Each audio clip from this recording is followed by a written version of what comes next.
దేవుని పరిశుద్ధమైన నామమునకు మహిమ కలుగునుగాక.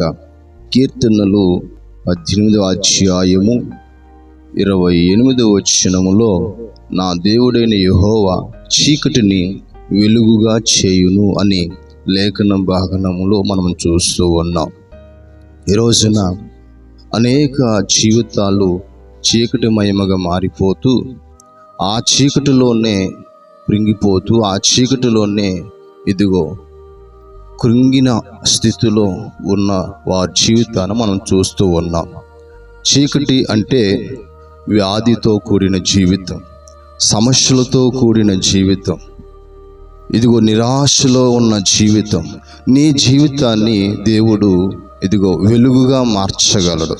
ఎక్కడైతే చీకటి అనబడుతున్న పరిస్థితులు ఉన్నాయో, ఆ చీకటి అంతా తొలగించి దేవుడు వెలుగుతో తన మహిమతో నిన్ను నింపగలడు.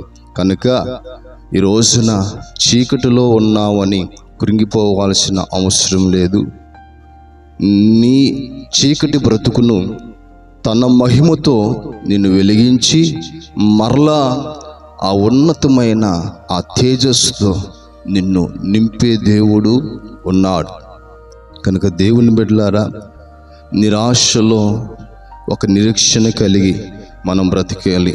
ఎందుకనంటే చీకటి ఎప్పుడు చీకటిగా ఉండదు, కష్టాలు ఎప్పుడు అలాగనే ఉండిపోవు, సమస్యలు ఎప్పుడు అలాగనే ఉండిపోవు, దరిద్రం ఎప్పుడు అలాగనే ఉండిపోదు. ఏదో ఒక రోజున దేవుడు మన జీవితాల్లో ఆ పరిస్థితులన్నీ కూడా, ఆ చీకటి ఛాయలన్నీ కూడా తొలగించి ఒక ఉన్నతమైన వెలుగుతో ఆయన నింపుతాడు.